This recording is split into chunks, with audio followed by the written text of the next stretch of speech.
أعوذ بالله من الشيطان الرجيم. بسم الله الرحمن الرحيم. يعلم ما بين أيديهم وما خلفهم ولا يحيطون بشيء من علمه إلا بما شاء وسع كرسيه السماوات والأرض ولا يؤوده حفظهما وهو العلي العظيم. وہ جانتا ہے جو کچھ ان کے آگے ہے اور جو کچھ ان کے پیچھے ہے، اور وہ اس کی معلومات میں سے کسی چیز کا ادراک نہیں کر سکتے بجز اس کے جو وہ چاہے. اس کی کرسی آسمانوں اور زمین پر چھائی ہوئی ہے اور ان کی حفاظت اس پر کچھ بھی گرا نہیں، اور وہ نہایت بلند اور عظمت والا ہے. سورہ بقرہ کی 255 نمبر کی آیت ہے، جسے آیت الکرسی بھی کہا جاتا ہے، جس کی بات گزشتہ درس سے چل رہی تھی کہ اس میں اللہ تعالیٰ کا بہترین انداز میں تعارف بیان ہوا ہے. اس کا ایک ایک لفظ سمجھنے کی ضرورت ہے کہ جو کوئی یہ چاہتا ہے کہ میرا مالک، میرا خالق، میرا رب، میرا مولا کیسا ہے، تو اسے چاہیے کہ وہ آیت الکرسی سمجھ کر پڑھ لے، تو اس کو سمجھ میں آ جائے گا کہ اللہ رب العزت کی کیا شان ہے، کیا قدرت ہے، کیا علم ہے.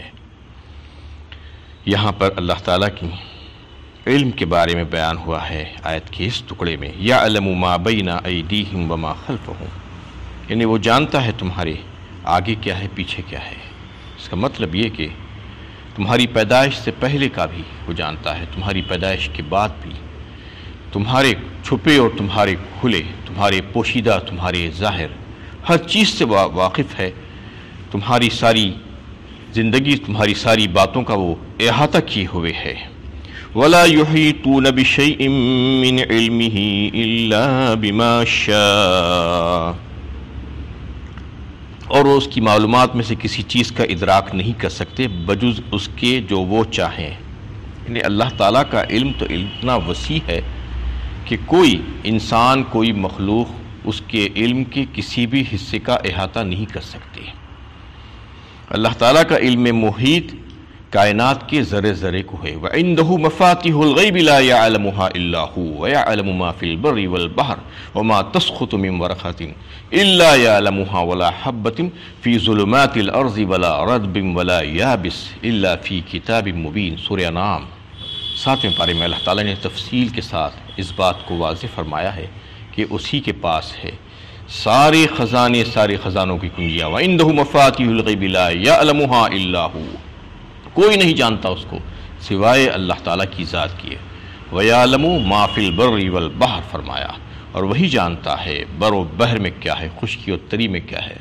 وَيَعْلَمُ مَا فِي الْبَرِّ وَالْبَحْرِ وَمَا تَسْقُطُ مِنْ وَرَقَةٍ إِلَّا يَعْلَمُهَا، اور ایک پتا بھی نہیں گرتا مگر اس کے علم میں ہوتا ہے. وَيَعْلَمُ مَا فِي الْبَرِّ وَالْبَحْرِ وَمَا تَسْقُطُ مِنْ وَرَقَةٍ إِلَّا يَعْلَمُهَا وَلَا حَبَّةٍ فی ظلمات الارض ولا رطب ولا یابس، اور ایک دانہ بھی زمین کی گہرائیوں میں نہیں جاتا، خشک نہ تر، مگر وہ کتاب مبین میں پہلے سے لکھا ہوا موجود ہے. اتنا باریک باریک علم، ذرے ذرے کا علم جو ہے وہ جانتا ہے. کوئی یہ نہ سمجھے کہ اللہ تعالیٰ غافل ہے، اللہ تعالیٰ کو نہیں معلوم. اللہ تعالیٰ بتانا چاہ رہے ہیں کہ سارے علوم اسی کے پاس ہے، اور جس کسی کے لیے وہ چاہتے ہیں اس میں سے کچھ دیتے ہیں. وَلَا يُحِيطُونَ بِشَيْءٍ مِّنْ عِلْمِهِ إِلَّا بِمَا شَاءَ، کوئی اس کا احاطہ نہیں کر سکتا. ہر ایک کو اس کی مناسبت سے اللہ تعالیٰ علم عطا فرماتے ہیں. جس کے لیے جو چیز کی ضرورت ہے، جو علم کی ضرورت ہے، وہ علم اس کو عطا فرماتے ہیں. انبیاء کرام کو جو علم دیا جاتا ہے وہ تشریعی علم ہوتا ہے. شریعت کے نفاذ کے لیے جو چیزوں کی ضرورت پڑتی ہے وہ سارے علوم انبیاء کرام کو دیے جاتے ہیں. اس کے علاوہ ہزاروں لاکھوں علوم ہیں اللہ تعالیٰ دیگر بندوں کو بھی دیتے ہیں، جس کا تذکرہ سورہ کہف 15ویں اور 16ویں پارے میں آیا ہے کہ موسیٰ علیہ السلام وقت کے پیغمبر ہیں، اس کے باوجود اللہ تعالیٰ نے ان کو ہدایت دی کہ میرا اور ایک بندہ ہے جس کے پاس کچھ علم ہے، تم جا کر اس سے سیکھو.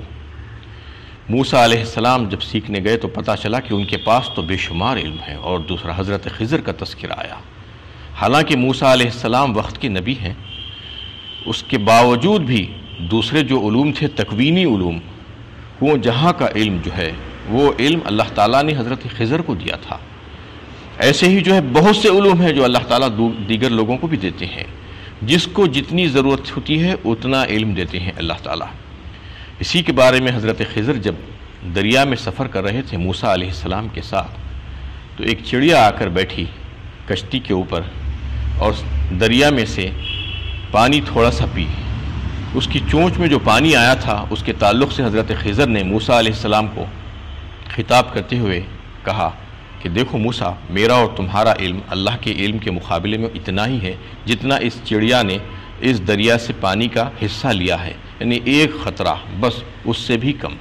تو یہ معاملہ اللہ تعالیٰ کے علم کا ہے، اللہ تعالیٰ کے علم کا کوئی احاطہ نہیں کر سکتے، جبکہ دونوں موجود ہے، ایک کے پاس تشریعی علم ہے، ایک کے پاس تکوینی علم ہے، پورے علوم موجود ہیں۔ اس کے باوجود وہ کہہ رہے ہیں کہ یہ دریا میں سے ایک قطرہ جتنا نکلا ہے اتنا بھی ہم دونوں کا علم نہیں ہے۔ تو اللہ تعالیٰ کا علم تو اتنا وسیع ہے، وہ ساری چیزوں کا احاطہ کیے ہوئے ہے، ایک ایک ذرے کا احاطہ کیے ہوئے ہے، ان کے علم کا احاطہ کوئی نہیں کر سکتا، لیکن وہ جس کو جتنا چاہتے ہیں دے دیتے ہیں۔ اس میں اس کا تذکرہ اللہ تعالیٰ نے فرمایا الا بما شاء، کوئی یہ دعویٰ نہیں کر سکتا کہ میں بہت بڑا عالم ہو گیا ہوں۔ اس میں بتانا چاہ رہے ہیں اللہ تعالیٰ کہ علم رکھنے والی ذات سوائے اللہ تعالیٰ کی اور کوئی نہیں ہو سکتی۔ کسی کے پاس کتنا علم آ جائے وہ تھوڑا سا ہو سکتا ہے، لیکن اس کا جو ہے کوئی مقابلہ اللہ تعالیٰ کے علم سے نہیں ہو سکتا۔ وَسِعَ كُرْسِيُّهُ السَّمَاوَاتِ وَالْأَرْضِ، اور اس کی کرسی آسمانوں اور زمین پر چھائی ہوئی ہے۔ کرسی کے بارے میں حضرت ابو ذر غفاری رضی اللہ تعالیٰ عنہ نبی صلی اللہ علیہ وسلم سے جب دریافت کی کہ یا رسول اللہ، یہ کرسی کیسی ہے اللہ تعالیٰ کی، اور یہ کیا ہے، اس کی حقیقت کیا ہے، تو آپ صلی اللہ علیہ وسلم نے کرسی کے بارے میں بتایا کہ اس کو سمجھنے کے لیے ایسا سمجھو کہ زمین و آسمان کی حیثیت اس کرسی کے مقابلے میں بالکل ایسی ہے کہ ایک بڑے میدان میں ایک انگوٹھی پھینک دی جائے، ایک بڑے میدان میں ایک انگوٹھی اگر ڈال دیں تو کتنی ہوتی ہے، بالکل زمین و آسمان ساری کائنات اللہ تعالیٰ کی کرسی کے مقابلے میں اتنی ہی ہے۔ یہ مثال دے کر آپ صلی اللہ علیہ وسلم نے سمجھایا۔ اور ایک روایت میں آپ صلی اللہ علیہ وسلم نے سمجھایا کہ عرش اور کرسی کا مقابلہ ایسا ہے، کرسی کی مثال ایسی ہے عرش کے مقابلے میں جیسے ایک بڑے میدان میں ایک انگوٹھی۔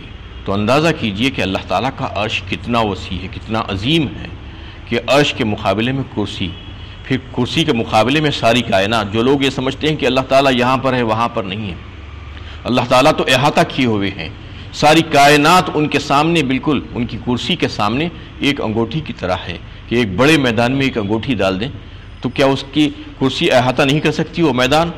تو بالکل اسی طریقے سے اللہ تعالیٰ سارے لوگوں کا احاطہ کیے ہوئے ہیں، ساروں کو جانتے ہیں کون کیا کر رہا ہے، کون کس وقت کیا کر رہا ہے، اس کے بارے میں اللہ تعالیٰ کو علم ہے۔ اس میں یہ بتانا چاہ رہے ہیں کہ وسع کرسیہ السماوات والارض، اس کا مطلب یہی ہے وہ چھائی ہوئی ہے آسمانوں اور زمین کو اور ساری کائنات کو۔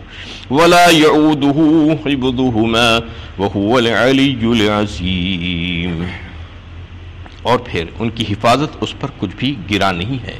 مطلب یہ ہے کہ اتنی بڑی زمین اور اتنے 7 آسمان اور اس کی ساری مخلوقات، اس کے لیے جو ہے اللہ تعالیٰ کو کوئی زور لگانا نہیں پڑتا، بہت ہی آسان ہے ان کے لیے، کوئی مشکل نہیں ہے ان کی یعنی قدرت کاملہ کے سامنے، قادر مطلق کی یہ تمام چیزوں کی حفاظت کرنا، اس کی نگرانی کرنا، اس کو تھام کر رکھنا، اس کو سنبھالنا بہت ہی آسان ہے۔ یہ بتایا گیا ہے وَهُوَ الْعَلِيُّ الْعَظِيمُ، بس وہ انتہائی بلند ہے اور برتر ہے۔ کوئی جاننے والا انسان اگر اس بات کو سمجھ جائے، عقل رکھنے والا یہ ساری باتیں سن لے تو وہ یہ بات کہہ سکتا ہے کہ واقعی میں میرا رب ایسا ہی ہے، انتہائی بلند ہے، عظیم الشان ہے، وہ عالی شان ہے اور تمام نقوص اور عیوب سے پاک ہے، تمام کمالات کی جامع ہے وہ ذات، اور اس جیسا کوئی نہیں ہے۔ ہر ایک یہی کہے گا عقل رکھنے والا انسان، وہی ہے بلند، وہی ہے بلند مرتبہ اور عظمتوں والا، اور وہی ہے بزرگ۔ لا اکراہ فی الدین قد تبین الرشد من الغی فمن يكفر بالطاغوت ويؤمن بالله فقد استمسك بالعروة الوثقى لا انفصام لها واللہ سمیع علیم۔ دین کے بارے میں کوئی جبر نہیں، ہدایت گمراہی سے بالکل ممتاز ہو کر سامنے آ گئی ہے۔ تو جس شخص نے طاغوت کا انکار کیا اور اللہ پر ایمان لایا، اس نے ایسا مضبوط سہارا تھام لیا جو کبھی ٹوٹنے والا نہیں، اور اللہ سب کچھ سننے والا اور جاننے والا ہے۔ اس میں ایک بات بتائی گئی ہے کہ دین کے معاملے میں کسی پر جبر و کراہ اور زبردستی نہیں ہے۔ اس کا مطلب یہ ہے کہ اللہ تعالیٰ اس غلط فہمی کو دور کرنا چاہ رہے ہیں کہ اللہ تعالیٰ کی ہرگز یہ منشا نہیں ہے کہ لوگ زبردستی ایمان میں داخل ہو جائیں۔ ہاں، جو کوئی ایمان میں داخل ہوگا اس کا بھلا ہوگا، اس کے لیے فائدہ ہوگا، اور جو داخل نہیں ہوگا وہ نقصان اٹھانے والوں میں سے ہو جائے گا۔ لیکن اللہ تعالیٰ نہیں چاہتے کہ کسی کو زبردستی ایمان میں لائیں۔ یہاں پر دین سے مراد کیا ہے؟ یہاں پر دین سے مراد وہ اللہ تعالیٰ کے تعلق سے عقیدہ ہے جس کو آیت الکرسی میں بیان کیا گیا ہے۔ وہ پورے کا پورا عقیدہ جو آپ کے سامنے بیان ہوا ہے اللہ تعالیٰ کی قدرت اور علم کے متعلق، وہ عقیدہ رکھنا یہاں پر دین ہے اصل، اور وہ اس کو بنیاد بناتے ہوئے جو نظام زندگی ہوگا پورے کا پورا، وہ اصل دین ہوگا۔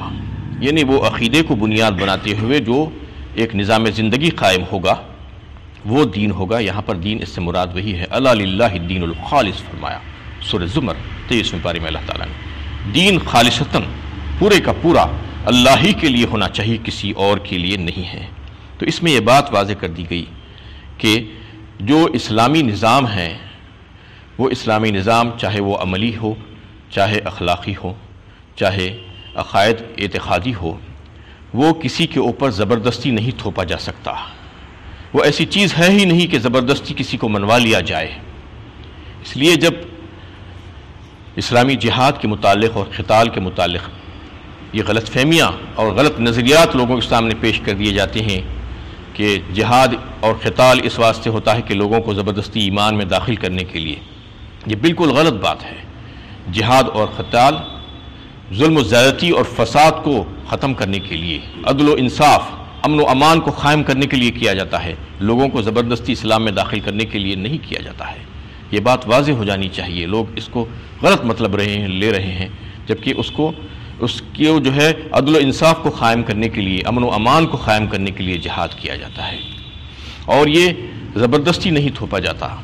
یہ اس وجہ سے بھی نہیں ہو سکتا کہ ایمان کا معاملہ قلب سے ہے، انسان کے دل سے ہے، اور دل کا معاملے پر کسی کا قابو نہیں ہو سکتا۔ زبردستی کسی کو ایمان لانے پر کیسے مجبور کیا جا سکتا ہے بتائیے؟ ایمان لانا قلب سے تعلق رکھتا ہے، اور قلب کو زبردستی کسی کی طرف راغب کیا ہی نہیں جا سکتا جب تک کہ انسان خود اس بات کو نہ مان لے۔ بالکل اسی طریقے سے جیسا کہ ہندوستان میں بھی ایک الزام لگایا جاتا ہے مسلمانوں کے اوپر کہ اسلام تلوار کے زور پر پھیلا بتایا جاتا ہے، یہ انتہائی غلط بات ہے، یہ انتہائی غلط الزام ہے۔ اس میں کسی قسم کی کوئی صداقت اور سچائی نہیں ہے۔ یہ کہا جاتا ہے کہ مسلمان حکمران جب یہاں پر آئے تو انہوں نے آ کر تلوار کے زور پر اسلام کو لا دیا اور لوگوں کو زبردستی مسلمان کر دیے، جبکہ اسلام کا یہ طریقہ ہی نہیں ہے، یہ مزاج ہی نہیں ہے کہ زبردستی کسی کو مسلمان بنا جائے۔ یعنی نام کے مسلمان، اسلام چاہتا ہی نہیں ہے ایسے مسلمانوں کو، یعنی صرف تعداد زیادہ ہو جائے اور لسٹوں میں آ جائے کہ ہمارے فلاں اتنے کروڑ ہو گئے، اتنے کروڑ ہو گئے۔ یہ دیگر مذاہب یہ اس قسم کے تماشے کرتے رہتے ہیں، لیکن اسلام کبھی بھی اس بات کو فروغ نہیں دیتا، اس کو انکریج کبھی بھی نہیں کرتا کہ زبردستی لوگ اسلام میں داخل ہو جائیں، ان کو جو ہے زبردستی کر کے کوئی نہ کوئی لالچ دے کر جو ہے اسلام میں لا لیا جائے، جبکہ ان کا دل نہیں مان رہا ہے ابھی، اور دل سے وہ قائل نہیں ہوئے ہیں، عمل نہیں کر رہے ہیں۔ تو پھر ایسے لوگوں کی اسلام میں کوئی قدر و قیمت نہیں ہوگی، کوئی اہمیت نہیں ہوگی، اس کی کوئی ضرورت بھی نہیں ہے اسلام میں ایسے لوگوں کی۔ اسلام تو ایک بہترین صالح معاشرہ چاہتا ہے، ایک تندرست ہیلتھی معاشرہ چاہتا ہے کہ لوگ اسلام میں داخل ہوں تو بڑے اچھی طریقے سے داخل ہوں، سوچ سمجھ کر داخل ہوں۔ پہلے ہی سے بہت سے لوگ ہیں جو تقلیدی مسلمان ہیں، خاندانی مسلمان، اور مزید لوگوں کو لا کر اسلام یہ نہیں چاہتا کہ ان کی تعداد میں اور مزید اضافہ ہو جائے۔ ایک بات تو یہ ہے اس الزام کو جو ہے اس کی نفی کرتے ہوئے، اور دوسری بات یہ ہے کہ ہندوستان میں اگر آپ دیکھیں تو مسلمان حکمران 800 سال تک حکمرانی کرتے رہے۔ 800 سال تک حکمرانی کرنے کے باوجود بھی آج مسلمان اقلیت میں کیوں ہیں آخر؟ یہ لوگ جو الزام لگا رہے ہیں، کیا اس بات کا ثبوت نہیں ہے کہ تلوار کے زور پر اسلام نہیں پھیلا؟ جبکہ دیگر سارے مذاہب کے لوگ آج اکثریت میں ہیں، مسلمان 20% بھی نہیں ہیں۔ اس کا مطلب یہی ہے کہ تلوار کے زور پر بالکل بھی نہیں پھیلا۔ اگر تلوار کے زور پر پھیلتا تو آج سارے کے سارے مسلمان نظر آتے تھے آج ہندوستان میں، ایسا نہیں ہوا ہے۔ اور ایک تیسری بات یہ کہ وہ جو حکمران تھے انہوں نے دعوت حق اور تبلیغ کا جو کام تھا اس کو بھی انجام نہیں دیا، اس کی بھی توفیق ان کو نہیں ہوئی کہ اللہ کے دین کو پھیلانے کے لیے کوشش کریں۔ یہ جو ہے سب کا بنیادی حق ہوتا ہے کہ اپنے دین کے بارے میں، اپنے مذہب کے بارے میں آزادی ہے کہ وہ اس کی اچھائی اور سچائی کو پیش کر سکتے ہیں، اس میں کوئی قباحت نہیں ہے، کوئی جرم نہیں ہے، لیکن ان کو فرصت ہی نہیں تھی کہ یہ کام کریں۔ اکثریت کہہ رہا ہوں میں، اکثریت ایسی تھی کہ اس کام کو بھی وہ لوگ نہیں کرے، اس واسطے آج دین کا یہ حال ہو گیا ہے۔ تو آج اگر یہ دیکھیں کہ مسلمان اکثریت میں نہیں ہے، اقلیت میں ہے، اس کے باوجود یہ الزام لگا رہے ہیں کہ یہ تلوار کے زور پر بالکل بھی نہیں پھیلا ہے، یہ بات بالکل غلط ہے۔ یہ ثابت ہو جاتی ہے کہ آج ہم اقلیت میں ہیں۔ اور ایک جو ہے اسلام کے تعلق سے جب یہ کرہ نہیں ہے، اس میں کہا جاتا ہے کہ زبردستی نہیں ہے، تو پھر یہ کہتے ہیں کہ یہ مرتد کی سزا قتل کیوں ہے؟ مرتد اگر کوئی ہوتا ہے، اسلام سے اگر پھر جاتا ہے تو اس کو قتل کر دینا ہے۔ اس میں یہ بات واضح کر دی گئی ہے کہ مرتد کی سزا قتل اس لیے ہے کہ اسلام میں آنے کے لیے داخلہ زبردستی نہیں ہے، داخل ہونے کے لیے کوئی زبردستی نہیں ہے، جبر نہیں ہے، کوئی زور نہیں لگایا جاتا کہ تم اسلام میں آ جاؤ، تم مسلمان ہو جاؤ، یہ لالچ وہ لالچ کچھ بھی نہیں ہے۔ یہ کہہ دیا جاتا ہے کہ یہ اسلام ہے، یہ دین حق ہے، یہ دین فطرت ہے، اس کو سمجھو، اگر یہ تمہیں اچھا دکھ رہا ہے تو اس میں داخل ہو جاؤ، اچھی طریقے سے سوچ سمجھ کر، غور و فکر کر کے، لیکن ایک بار جب داخل ہو جاؤ گے تو پھر باہر جانے کا راستہ نہیں ہے۔ اگر اسلامی مملکت ہے اور اگر کوئی اسلام سے پھرتا ہے، مرتد ہوتا ہے، تو پھر اس کی سزا سوائے قتل کے اور کچھ نہیں ہوگی۔ یہ اس وجہ سے کہ یہ دین حق ہے اور دین فطرت ہے، اس میں سوچ سمجھ کر داخل ہونا ہے۔ آپ کو اگر اچھا نہیں دکھ رہا ہے، کوئی جو ہے زبردستی نہیں، برضا و رغبت آپ کو جو ہے اس میں داخل ہونا ہے۔ اگر رضا نہیں ہے، آپ کی رغبت نہیں ہو رہی ہے، تو آپ داخل ہونے کی کوئی ضرورت نہیں ہے۔ داخل اگر ہو گئے ہیں سوچ سمجھ کر، تو پھر نکل نہیں سکتے اس کے اندر سے، اس لیے کہ اس کا مذاق بن جائے گا دین حق کا، دین فطرت ہے یہ کوئی دین باطل نہیں ہے کہ جو چاہے آ جائے، منہ اٹھا کر جو چاہے اس میں سے چلا جائے، جبکہ اس میں آزادی ہے۔ اگر اسلامی مملکت ہے تو کفار کو یہ آزادی دی گئی ہے کہ وہ چاہے تو اپنے دین پر قائم رہ سکتے ہیں جزیہ دے کر۔ دیکھیے آپ اندازہ کیجئے اسلام کی جو ہے وسعت نظری کا، کہ اسلامی حکومت ہے، اس کا غلبہ ہے، اس کے باوجود وہاں کے رہنے والوں کو یہ اجازت دی جا رہی ہے کہ تمہاری امان دی جائے گی تمہیں، اگر تم نہیں چاہتے، تمہاری رغبت نہیں ہے اسلام کی طرف، تم اپنے مذہب پر قائم رہو، لیکن تمہیں جزیہ دینا ہوگا بس۔ اس کے بعد اسلامی حکومت کی یہ ذمہ داری بنتی ہے کہ اس کی جان و مال، عزت و آبرو کی حفاظت کرے۔ یہ اسلامی مزاج ہے۔ اسلامی مزاج تو یہ ہے کہ دعوت و تبلیغ کے ذریعے سے لوگوں کو بتایا جائے، سمجھایا جائے اسلام کے بارے میں۔ یہ بات اس میں واضح کی گئی، قد تبین الرشد من الغی، جبکہ بات واضح ہو چکی ہے اور ہدایت اور روشنی جو ہے گمراہی سے واضح ہو چکی ہے۔ فمن یکفر بالطاغوت ویؤمن باللہ فقد استمسک بالعروۃ الوثقی، اور جو کوئی طاغوت کا انکار کر دے، یعنی اللہ تعالیٰ کے سوا کسی اور کی بندگی کا انکار کرتے ہوئے اللہ تعالیٰ کے اوپر ایمان لا لے، فمن یکفر بالطاغوت ویؤمن باللہ فقد استمسک بالعروۃ الوثقی، تو گویا اس نے ایک مضبوط کڑے کو تھام لیا۔ اگر کوئی ایسا کر لیا جب اس کے اوپر واضح ہو چکا ہے کہ ایمان اور اسلام ہی حق ہے اور سچ ہے، تو پھر اگر وہ اللہ تعالیٰ پر ایمان لا لیا ہے تمام باطل معبودان کا انکار کرتے ہوئے، تو اس کا مطلب یہ ہے کہ وہ ہلاکت سے محفوظ ہو گیا ہے، وہ اپنے نقصان سے جو ہے بچ گیا ہے اور اس کو اب کوئی نقصان نہیں پہنچا سکتا۔ ایسا مضبوط کڑا ہے کہ اس کو تھام لیا ہے اس نے، وہ ٹوٹ نہیں سکتا، چھوٹ سکتا ہے تمہاری غفلت کی وجہ سے۔ اگر کوئی غفلت کرے تو پھر وہ چھوٹ تو سکتا ہے تمہارے ہاتھوں سے، لیکن ٹوٹنا اس کا مشکل ہے، کیونکہ اسلام کا جو ہے کڑا بہت مضبوط ہے۔ لا انفصام لہا واللہ سمیع علیم فرما دیا۔ یہ جو ہے اللہ تعالیٰ سب کچھ سننے والے ہیں اور جاننے والے ہیں۔ وآخر دعوانا الحمدللہ رب العالمین۔